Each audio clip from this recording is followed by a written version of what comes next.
Hello, everyone, and welcome to another episode of the SempreMilan bonus podcast on Substack.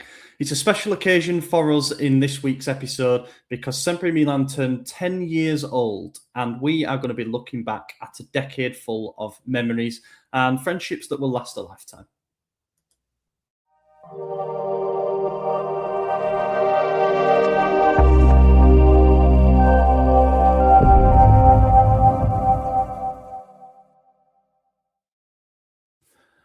Happy birthday to us. Happy birthday to us. Happy birthday, SempreMilan. Happy birthday to us. Hip, hip. Hooray. I don't know. Hey, there we go. You guys There do we go. you do it differently? I mean, the song's obviously the same over there, it sounds like, but Yeah. Why? What would you do? just about that, but we don't do the hip hip hooray at the end. That's Oh, okay. not our thing. What do? We do some dumb shit too, but I can't remember what it is. It changed over the years, as we grew up it like altered, but yeah. Yeah.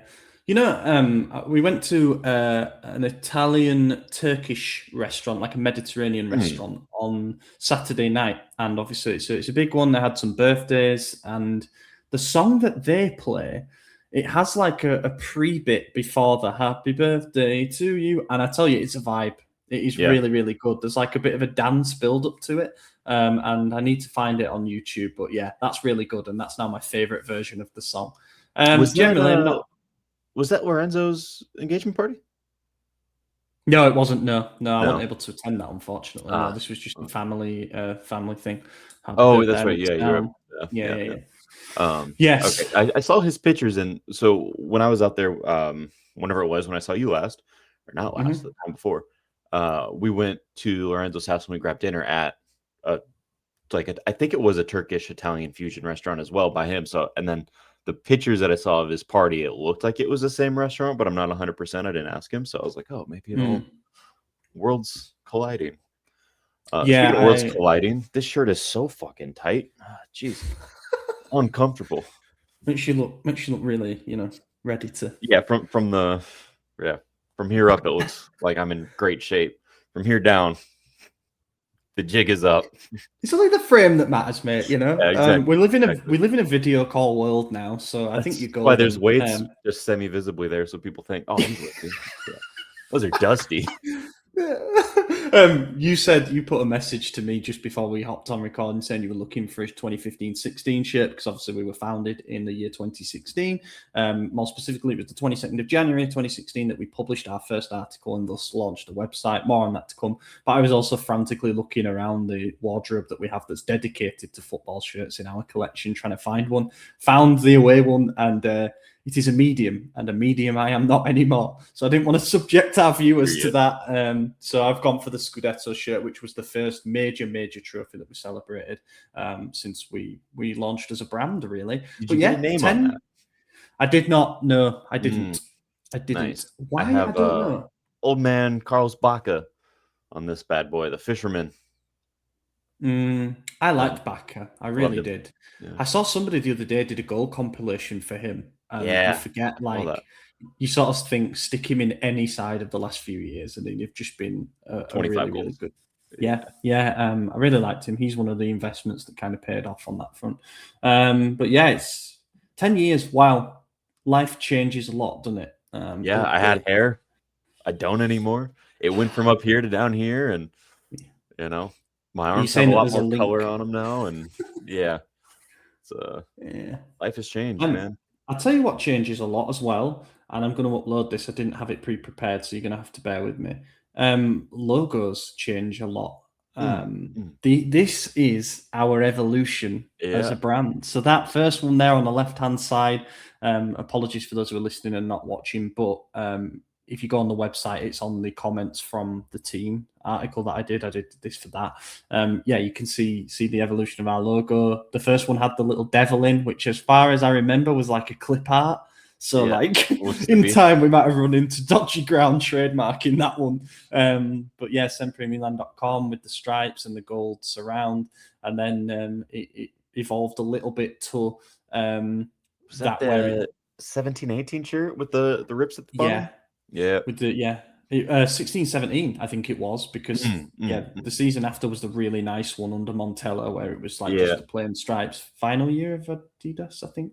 And we got rid of the devil, and then it changed a little bit again. We decided to keep the Duomo-y spikes, but the font changed to a font that I still look back on and think is hideous. What those were supposed to symbolize? Was the spikes of the Duomo? The spires of the Duomo, yeah.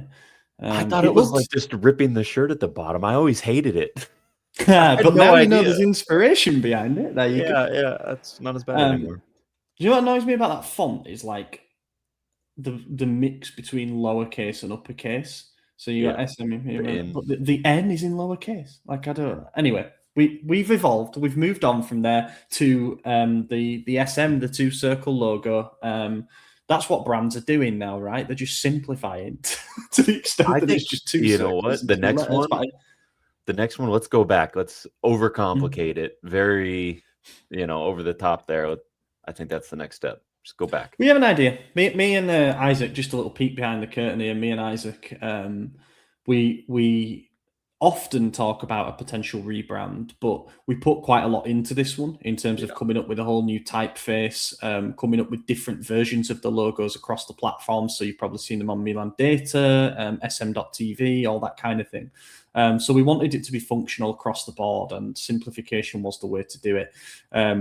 So we're really happy with how this one turned out. It's also really good for animations. You'll have seen some of our animations where like the 2 circles unlock and pivot and stuff. Like we went this way for this, but then as you say, the next time, because there will be a next time. Every company has a new logo every few years, don't they? It's just the way that you do it. But yeah, it is what it is. We have the SM logo, and that is how it has looked over the years. I think our current one is the best one. I don't know if you agree. Yeah, definitely. Well, current top right corner is now our 10-year anniversary logo.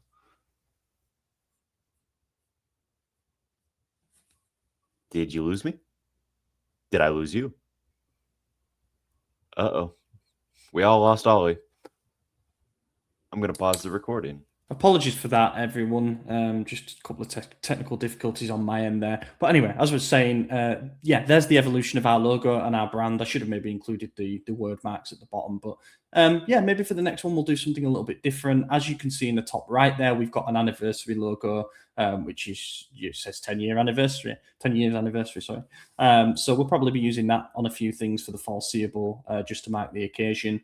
But yeah, it's modernization. I also went to Barcelona last summer and noticed that I think it's a bank in Barcelona has basically the exact same logo as that. It's like a red and black circle, but theirs is like BM or whatever. So I might need to look into that. But yeah, there we go. Shall we rewind back to day one, as it were? And this is the first ever article that we published on the website. If you wanted an indication as to how long 10 years is, Sinisa Mihajlovic was still in charge. God rest his soul. Obviously, he's no longer with us. He was the manager in the 2015-16 season. It was towards the midpoint of the 2015-16 season that me, Isaac, and Jan Mario, who a lot of you will remember from the early days of the site and the podcast, kind of came together and decided that we wanted to create something where we saw a gap in the market with regards to English language Milan coverage. I'd been doing some stuff for Rossoneri blog and doing bits of writing here and there, but we all wanted to turn our passion into something that it has become 10 years later, or over the course of 10 years. So yeah, this is the first ever article. Sinisa Mihajlovic, the lads have been perfect. It was a pre-match press conference ahead of a game away from home against Empoli at the Stadio Carlo Castellani.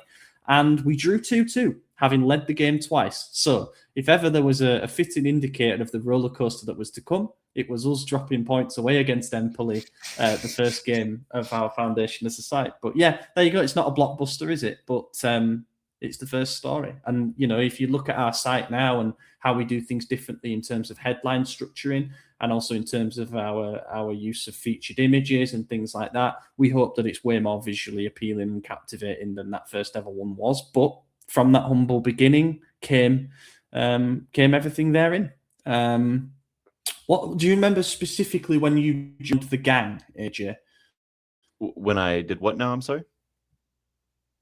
When you joined the gang, so Joined the gang. Yes. It was June 11th of 2016. I know this because I have the first article I ever wrote, and I'm trying to upload it right now because I should have done it prior to us recording, but I'm a fool. And there it is. My very first article, a feature saying we should hire Manuel Pellegrini, who I still kind of back, to be honest.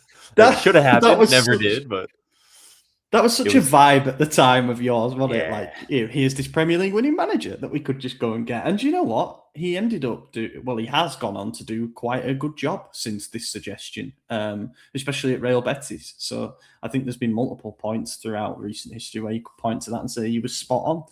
But a lot of people don't know that about you, that you started as a writer first and foremost. Obviously, we became acquainted through social media and stuff like that.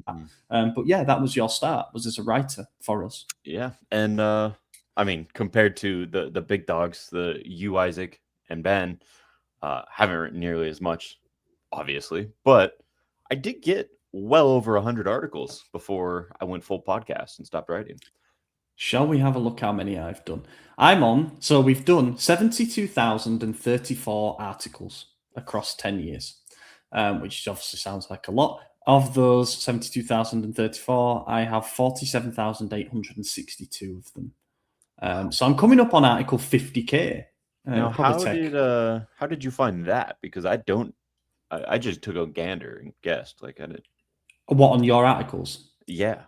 I went to my author page, but yeah. Look it up. Let's see. Okay. Give me one sec. So this is in the back end of WordPress that I need to search for your name. Of course, now it's being a pain in the ass. Maddie also did quite a lot of writing, didn't he? He did, actually. I remember rightly. Most errors per article. You got 254 articles, mate. Well done. 250. We'll take it. I never thought I'd hit that. Wow. That used to be my fun fact. Like when you start a new job or whatever, and you had to do like fun fact about everyone, I'd always say I've been published over 100 times. Everyone's like, wow. Little did they know they were like 4-sentence long articles. I've been published. So your 250th article for us was player ratings from a 2-0 win over Cagliari in 2020. Oh. And that was when, if you remember rightly, that was Ibra's first game back. What did I give him? What rating did he get? Let's have a look. Yeah, this was on the 11th of January of that year. If I go through the team here, you gave Donnarumma a 7, Calabria 5.5, Musacchio 5.5, Romagnoli 6.5, Teo Hernandez 7, Castillejo 7, Kessie 6, Benacer 6. Wow, what a team of demons we had. Çalhanoğlu 5.5. Boo. Good. Rafael 7.5, who of course scored, playing in the front two with Ibra that game. And you gave Ibra 8, man of the match. Zlatan, with his mere presence and charisma, has lifted the spirits and desire of every Milan player on the pitch. His off-ball impact is arguably larger than his on-ball impact, which is a tall order as he scored a goal and had another ruled offside. Wow. Really good writing, that, mate. Actually, thank you. And that proves that was 5 years prior to the existence of AI. I actually do know how to write. I've done it a few times. So fuck you, Lorenzo. In jest, he accused me of AI for my writing yesterday when I wrote a very heartfelt 10-year review on LinkedIn, and he's like, "Oh, that shit was AI." I was like, what are you talking about? But I do see on my end, actually, I had an article in 2023 that was 100% written by Isaac, but he gave me the credit because it was my legwork, if you recall.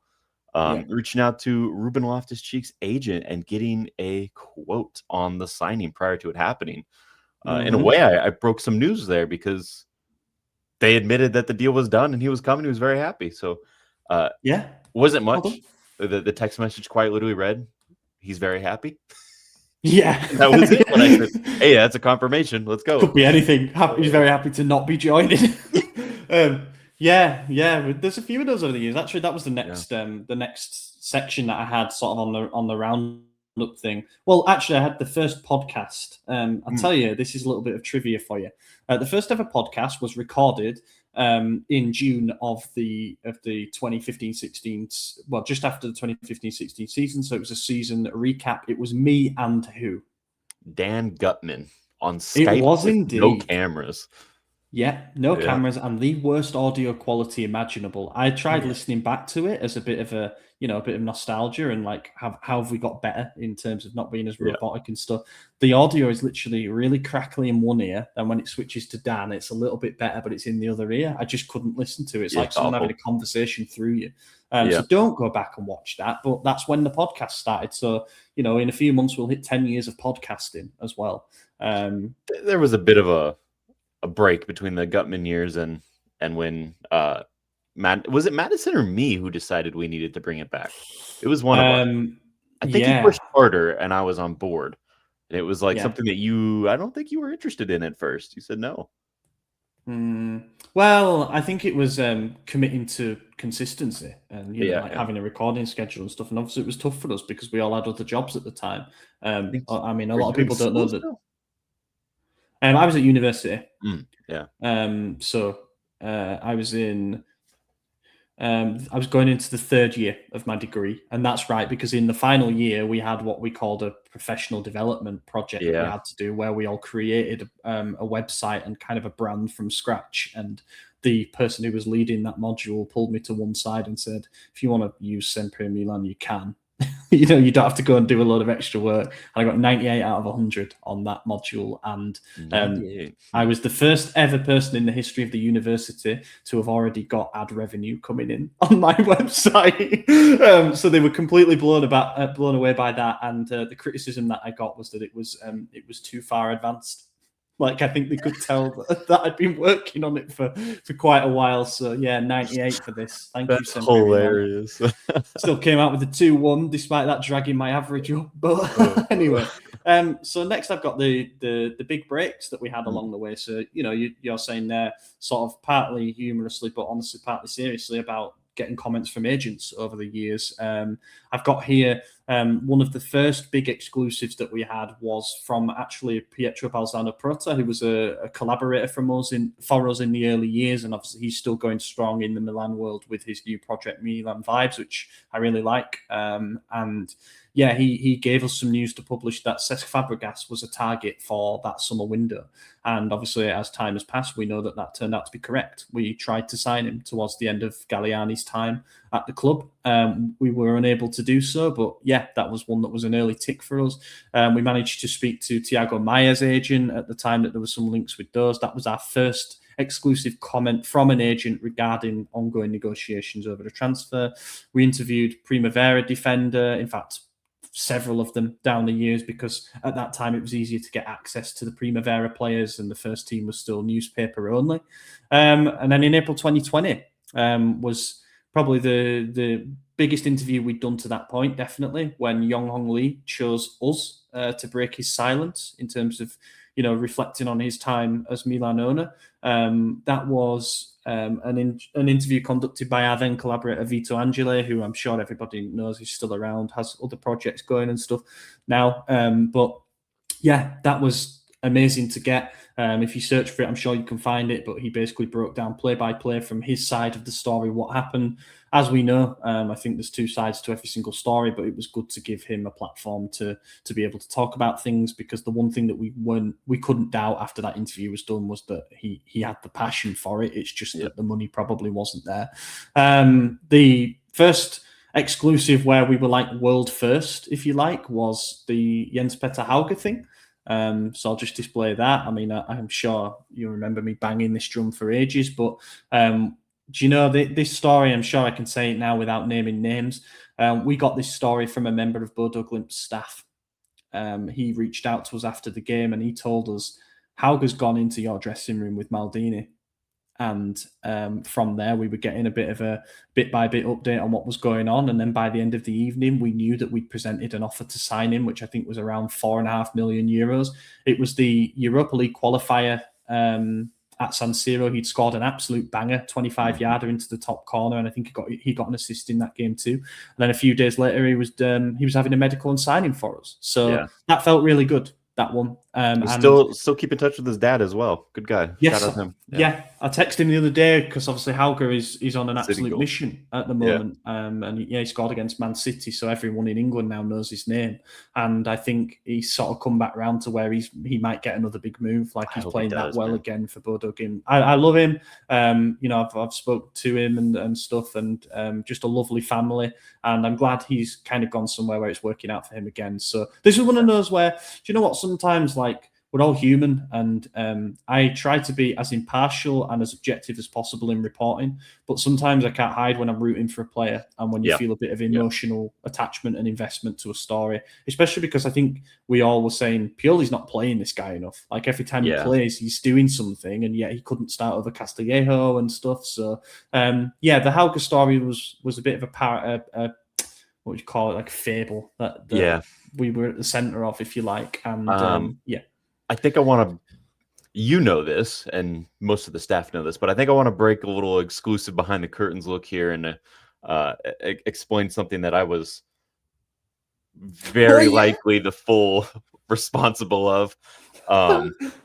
If you guys remember, there was a player for Inter named Romelu Lukaku, who obviously was a demon, went back to Chelsea, had a terrible year, went back to Inter on loan without option because they couldn't quite close the money. And then the following summer, 2023, they were trying to close that, and they were very close. Well, a lot of people don't know why that broke down. A lot of people saw things in the news that thought, that's weird. Well, I'm here to tell you it's my fault. I won't explain my methods, but I got in touch with Lukaku's agent. And without saying I definitely led him to believe I was representing Milan in some capacity, unintentionally. Let me just throw that out there before anyone gets mad, because the club's not exactly thrilled by this. And all I said was, "Hey, it's time. Let's bring Big Rom to Milan." Well, that was then used by them as leverage to get a better contract with Inter, and Inter was furious that he was negotiating with Milan, to the point where Milan put out a public press notice the following day saying, "We have not contacted Romelu Lukaku's camp. We have nothing to do with this." And that's when the Lautaro beef started with Lukaku. That's why the deal fell through, and that's why he ended up at Roma, and probably likely now at Napoli. So, well done. I had impact in the footballing world. There's still time. I think, to make that one happen. If you just drop in a message, mad. It's funny that, because people don't know this, and the document has moved. So I have bookmarked. People sort of wondering how we get in contact with these agents and stuff. The FIGC, as all football leagues, federations are required to do, they have to publish the contact details of the representatives of players in their federation. So the FIGC has basically a big list of all the agents with players registered in Italy. And this document can be found usually in the back end of the Serie A website. And the bookmark that I have no longer works, so I need to find it again. But I just used to do that. We'll link with a player. I go down, shoot them a message on WhatsApp. Sometimes, like Kessie's agent used to reply every now and again, but he wouldn't really give much. And that was during the renewal talks, and then obviously he ended up leaving. We've had a few. If you remember the Simakan thing, Mohamed Simakan at Strasbourg, his agent was probably too transparent about how things were going, to the extent it was like, it's done and dusted, and then the next morning it's like, it's off, and he's gutted and he's furious, he's never playing for Strasbourg again. And I'm like, whoa, hang on, this isn't my fault, is it? And anyway, we've had some good and some interesting relationships with agents over the years. But like, if you're wondering how we get these exclusives and things like that, as sources, and we do our own research as well. We're not The Athletic, You know, we can't do a deep dive on exactly what the conversation was that led to Maldini leaving, but I am now going to use that as a segue for. We were the first to break the idea that Paolo Maldini might leave Milan. Now, we didn't explicitly say, and this is on the Substack, which, you know, deserves a separate discussion too. We'll come to that towards the end. But on the Substack, we had to put this behind a wall because we knew the moment we put something like this out, it's incendiary. The club would come for us and get it taken down. That's, you know, as is their want. We'd have argued back, but you know how these things go. But yeah, we were the first to kind of say, based on things that we'd heard from people that we trusted, that Cardinale was flying in after the final game of the season in the 2022-23 season. After, of course, we'd we'd failed to defend the title. We'd lost in the Champions League semi-finals to Inter. Just wasn't that memorable a season, even though we finished second. And yeah, Jerry Cardinale flies in, and we found out that there were quite a lot of disagreements on how to move forward between him and Maldini, and that there was a meeting scheduled, and it wasn't necessarily just a nice collaborative thing, and that it could actually lead to something quite explosive. And we'd heard that he was probably going to be sacked, and that is exactly what happened. So that's one of the things where you can't say I'm proud of it, because I think that day still haunts a lot of fans for good and bad reasons. But it was monumental. You know, it was seismic the way it was received around the world and stuff. There was shock from non-Milanisti about that, and yeah, we'd had to tip off on it that it was going to happen. So was happy with that one. Of course, you'll probably see if you're looking at it, at no point did we say explicitly Maldini is about to be sacked, but we were sort of hinting at it because we knew what was to come. So that was a good one. What else have we got? Oh yeah, that was the Young Hong Lee interview that I was speaking about. Yeah. And that's another thing, yeah, that just using the stock images that we used to have. Yeah. It just doesn't look very pretty, does it? And I haven't been able to go back and you know, archive the website and find various screenshots, but I'm sure everyone will agree that the site is the best looking that it's been in terms of the theme that we use. In terms of the tiles at the top, we now have a story spotlight. We now have various widgets down the side to help people. And we now have an all articles feed, all things that we brought in over the years. Thanks. Now have boots on the ground for photography. we have people there taking the photos instead, which is a big step up then. Yeah, we have I calling them a team. It's probably a duo or a trio. But as you say, boots on the ground in Italy, people there to capture things for us, to get inside stories on things. And, you know, I'm sure people will be aware of the SempreMilan.it project that we launched initially, or what would it have been a few years ago now. Of course, that website's still going, the brand is still going and everything, but we've almost got now like a separate editorial team over on that side. So that was a nice way to be able to branch out. You know which one's not still going? SempreMilan Arabic. Yeah, that was another thing, wasn't it? We tried that a very for brief a bit. foray into that, because, and I still think that there was a good idea behind that in terms of tapping into a massive fan base out in the Middle East, and it got views incredibly fast. It was growing at a rapid rate. Unfortunately, the people we chose to run it opted out rather quickly. They just decided they didn't want to keep doing it, and you know, fair enough. That's what happens. So not every project is successful. It turns out one of them, and this is a genuine story. I was not going to mention it, but go for it. Yeah, came back. Well, I won't go too deep into it, but they came back and tried to post stuff on the website that was not fit for consumption. Let's put it that way. Be careful would be my message from that. What else have we got here? This was a big moment. Interviewing Fabrizio Romano, pod episode number 135. I do actually have the date for that. It was back on 2020. January 2021. So it was actually it was midway through the 2020-21 season. So we obviously didn't go on to win the league that year, but it was when we took that jump, you know, from being like a Europa League contending team into like, we're in a title race all of a sudden. As it turned out, we would fall away and Inter would win it. Then we won it the next year.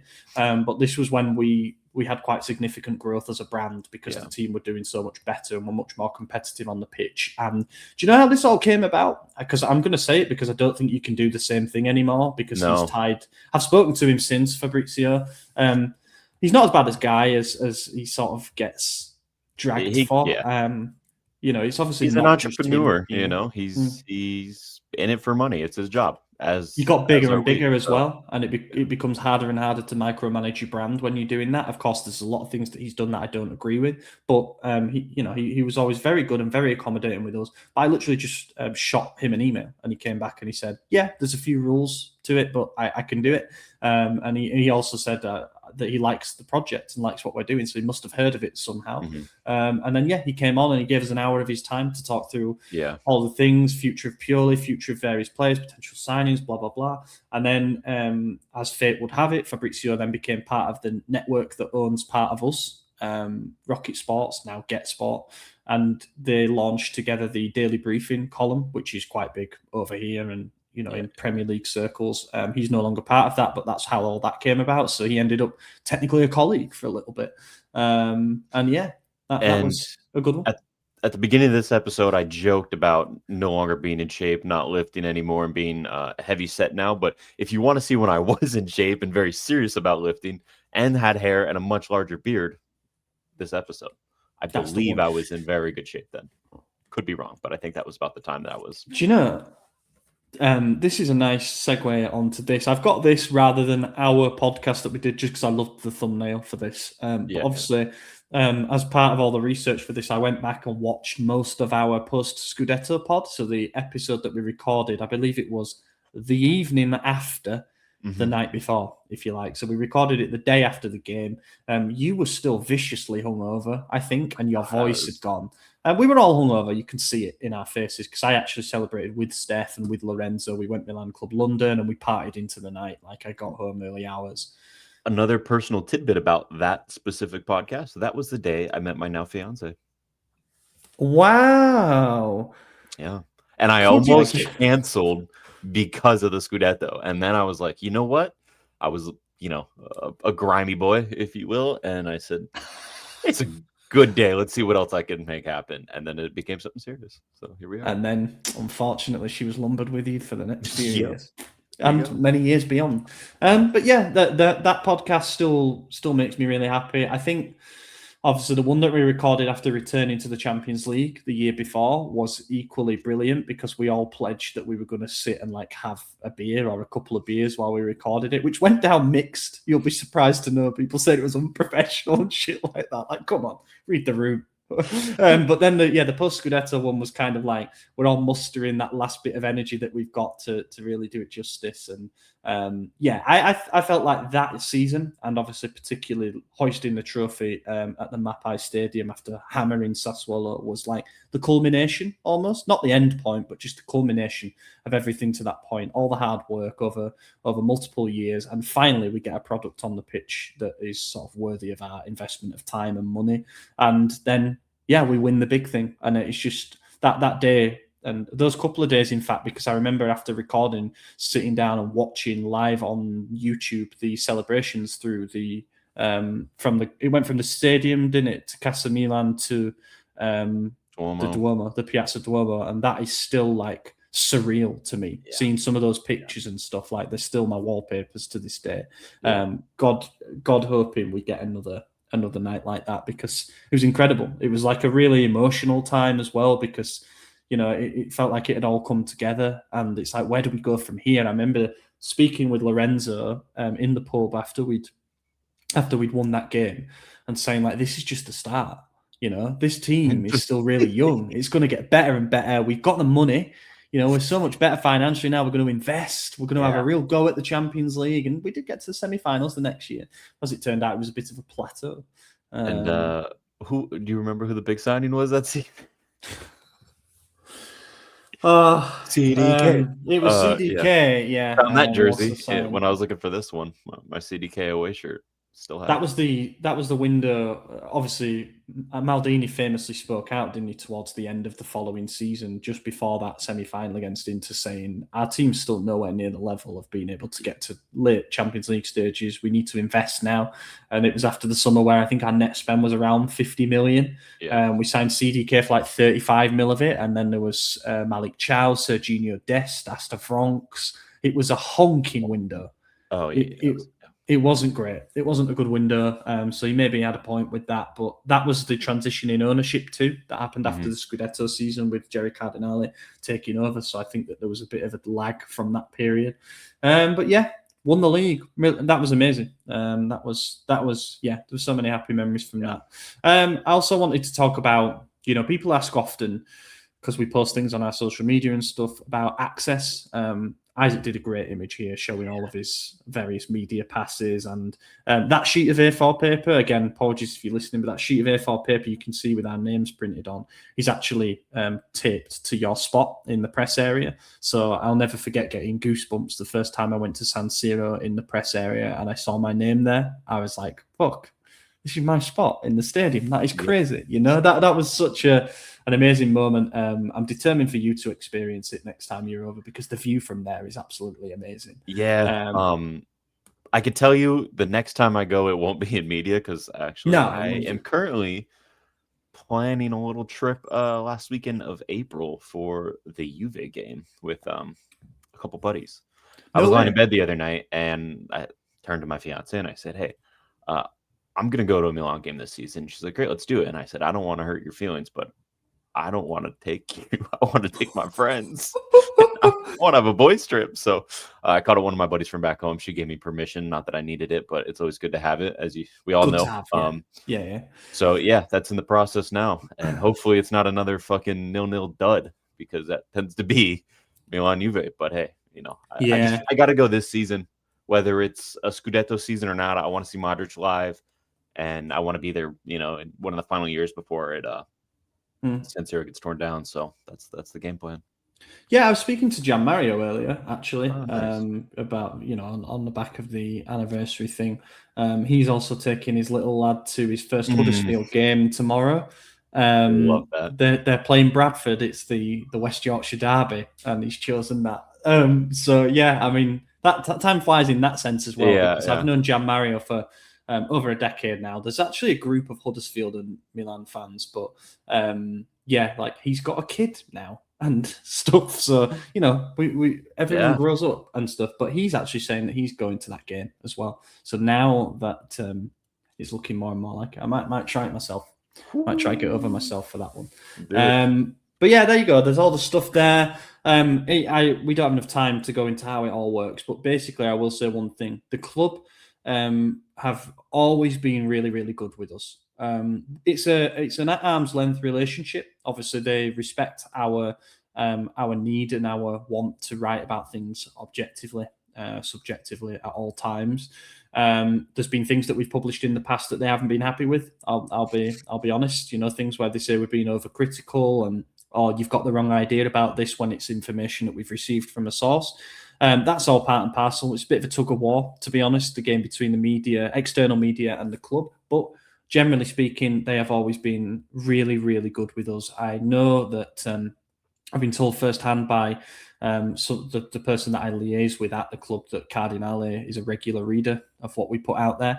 And that's how often I get some messages from his PA about certain things. But yeah, I mean, that in itself is incredibly humbling, of course.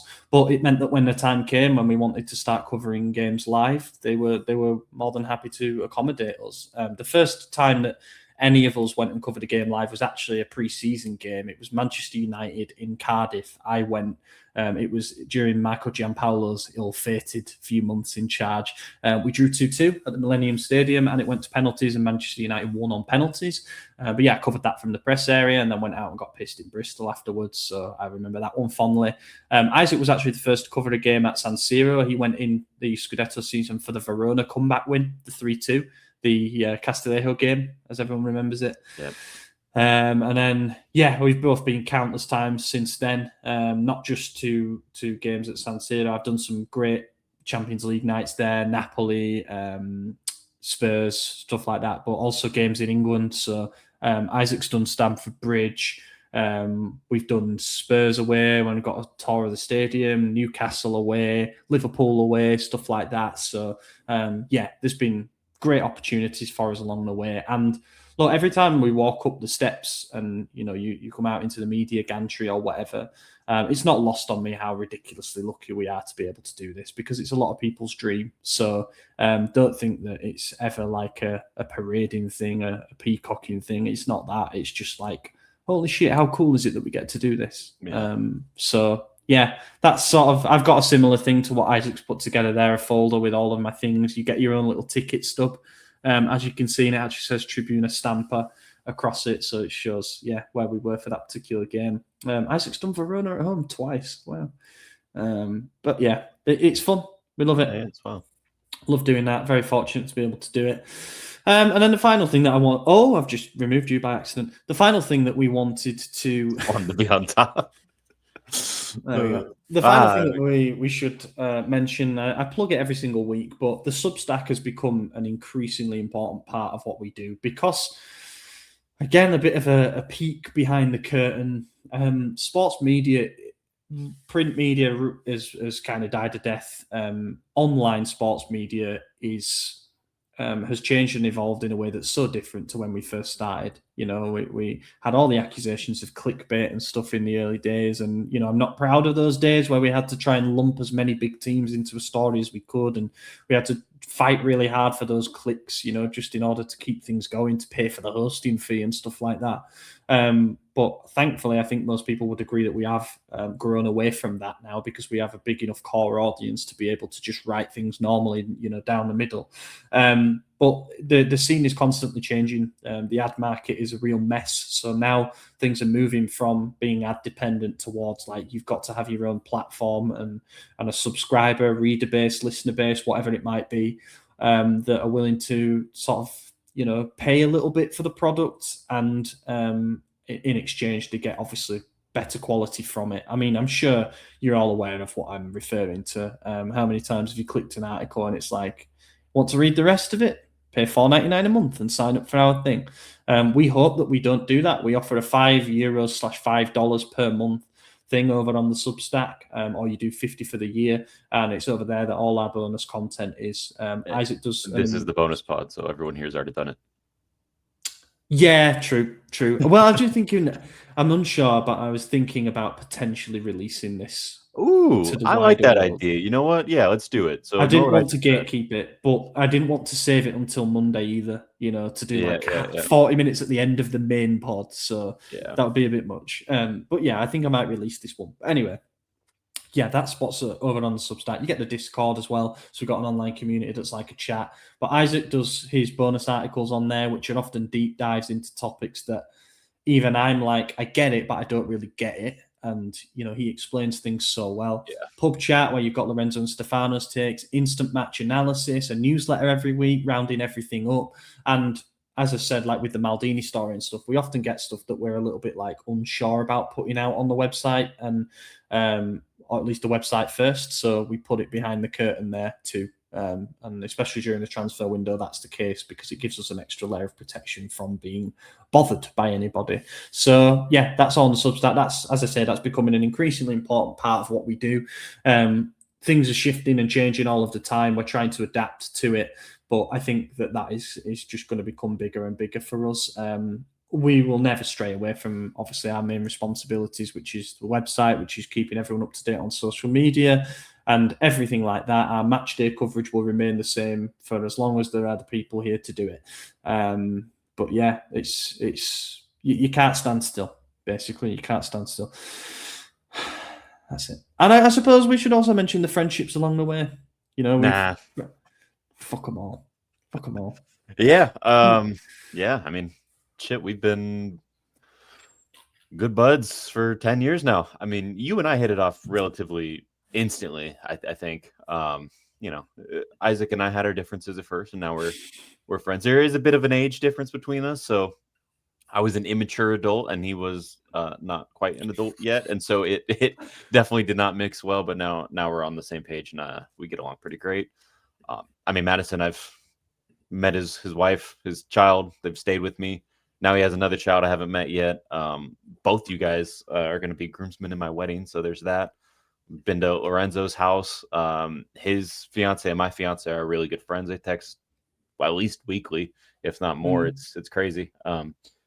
Yeah, I mean, we really have just built like these crazy international bonds, and That's when you think about all the countries that we interact with on a daily basis, just between the writers and the staff, it's actually kind of mind-boggling. I mean, I have on my phone the World Clock app where you could put like 5 or 6 different clocks on your screen, and it's just so I know if you guys are asleep or not.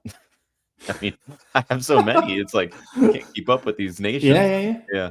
It's like the UN. Yeah. Honestly, our chat actually on a match day is kind of like a Trump speech. It's how many different nationalities can you piss off in one sentence, really, isn't it? That's all it is. But yeah, we genuinely have been represented around the world. Obviously, we've still got Swedes. We've got Fred in South Africa. We've got got Nikita. Eastern Europeans. And people don't know he was a big Milan Twitter guy back in the day, and then he lost his biggest battle, and now he's just hidden behind Facebook Messenger.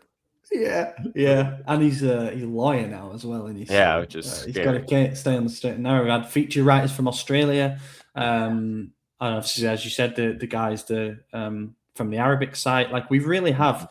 It sounds cringy, but we've brought together all four corners of the globe with this, and that's what we set out to do from the very start. This wasn't just about an English and American type community thing that we were going to create. It was genuinely to try and basically unite everyone who might see English as a language that they can access things in. And I mean, just incredible. That's probably the biggest impact of SempreMilan to me. Is it started out as like this endeavor for, English speaking news content, right? There was a hole in the market, and that's what we wanted to kind of corner. And then, not to sound cocky, but we reached the pinnacle of that. We are objectively the largest English-speaking news site for AC Milan now, and I think more importantly now we've developed this very large community that's worldwide, and it's not just the writers or the staff. It's you guys listening here in the Discord and all the people who comment on YouTube, and the articles itself have a ton of comments. We floated the idea of building a forum and all kinds of things just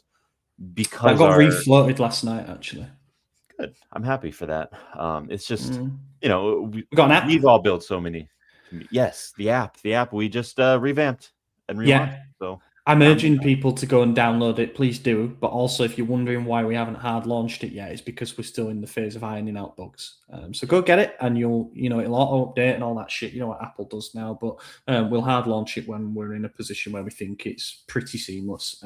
Doesn't make sense to do it before then. But just incredible. So many amazing memories. It's even brought me like close to people near where I live. Getting a message from somebody who lived in Tufnell Park, Simon, who have become incredibly close friends with, and we've seen many games together and stuff. Obviously, Jan Mario, who I mentioned before, but even moving to where I am now, Bishop Stortford, 30 miles outside of London. Turns out there's someone in our Discord chat, Nino, who lives here. So it's like a magnet. Everywhere you go with it, it seems to kind of bring people in, and that's what SempreMilan is. It's a big Milan magnet. Yeah, the amount of times I've been recognized randomly at a pub or at a nightclub or random places, it always catches me off guard because like we're not celebrities. It's not that big, but it's like, whoa, someone listens to me, recognizes me, and then we always have a good conversation. And guys like Carlo Fassi, one of the founding members, his name's right there, right next to Rajat. It's going across now. Great friend now. We met up for a drink when he was in town one day. He messaged me and said, hey, he messaged me a few times when I was where he was in Florida and I couldn't do it. And then I saw he was in DC and I was like, hey, you didn't message me. You're in my town. And so then we met up. And I mean, great friend now. We text often. He actually sent me Instagram joke last night that I laugh reacted at. I'm sure I'll get one of these today after he hears this, but he now lives pretty damn close to where my parents live. So it's just like a crazy small world, so and SempreMilan has really built those bridges, and it's awesome. Because some people, like when I popped up at Milan Club London and stuff, I think some people are like a bit apprehensive about approaching or whatever and saying hello and whatever it is. Like one guy asked for a photo, and that was during the Scudetto day, actually. There was, in a booth, there was me, my girlfriend, Stefano, I think I can't remember. There was someone else and Zoe, who people might know from Twitter Spaces and stuff like that. And a guy came over and was like, "Oh my god, it's you guys from SempreMilan. Would you mind if I had a photo?" And that was like one of the weirdest things ever, because we're not celebrities. Like we're just fans. It happened when I was there with you guys, with Lorenzo and Steph. Yeah. Yes, lovely man. Yeah, Lovely Marcus, man. was that his name? Marcus was one of the guys. Yeah. Oh god, what was the other guy called? I can't remember. I feel awful now. But anyway, it happens, and I just want to urge everyone, like, say hello, have a chat. I'm always willing to talk about the team. There was one time in the YouTube comment section where a guy said, "Hey, I saw you at Four Courts for whatever game was the previous weekend, you know." And I was like, so I replied to the comment. I said, "You should have came up and said hi." And then the very next week, someone approaches me at the bar and he goes, "I was the guy who left the YouTube comment." And I was like, "Good, you know, you said hi." He was very tall, and then he talked shit to me. He's like, "You're a lot shorter than I thought you'd be." And I was like, "All right, man." Like, no courage last week, now I get too much this week. But no, I mean, keep doing it. It's funny. I laugh. You know, we all take jokes very often from each other. So it's quite a self-deprecating. Not going to kill me, you know. Yeah, we're a self-deprecating bunch, but I think we round it off by saying, of course, above all, thank you to everybody who has got involved over the years. If you've been, a regular reader, or you've drifted in and out as the team have done good and bad, if you consume every single thing that we do, or you just like the podcasts, or you just like the features, or whatever, it doesn't matter. Like, it all adds up to what we do, and we massively, massively appreciate it. If you've been here since day one, incredible. If you've just joined recently, welcome along for the ride. We're planning on doing another 10 years and beyond. So, it's been as hard work as it's been fun. Don't get me wrong. There's been times when it's been difficult and you sort of question what the future of certain things might be. Never been close to shutting down or anything, but it's just like, this is my livelihood now. This is what I'm lucky enough to do full time. And we've got it into that position. And couldn't be more happy and proud and grateful, above all, for just being able to do things every day. And guessing you're going to be here for a bit as well. Sure hope so. Otherwise you've died. It's not ideal. Really bad. But I'm excited to see where the next 10 years takes us. I'm not excited, generally speaking, for the next 10 years of media, where that goes. But we hope to be, even if we're the last ship that sails the right flag, I'm okay with that. I think we'll always keep our principles. I could tell you that on the 20th anniversary podcast, I will not be in this jersey anymore. I might suffocate if I wear it much longer, because it is way too tight. But maybe I'll wear the next Scudetto this wasn't even a Scudetto. This was just our first year as a company. I don't know what I'm saying. Couldn't have been further from it, really. It was the season after we finished 9th. Anyway, thank you so much, everybody. Let us know your favorite memories of things we've done, how you got into to following the club and following what we do. And of course, anything you'd like to see in the next 10 days or the next 10 months, next 10 years, whatever. We are all ears, because that's what it's always been about from day one. We are, a brand, a website created by fans for other fans. That's the best way that we can put it. And again, thank you. We massively appreciate it. And here's to another 10 years and beyond.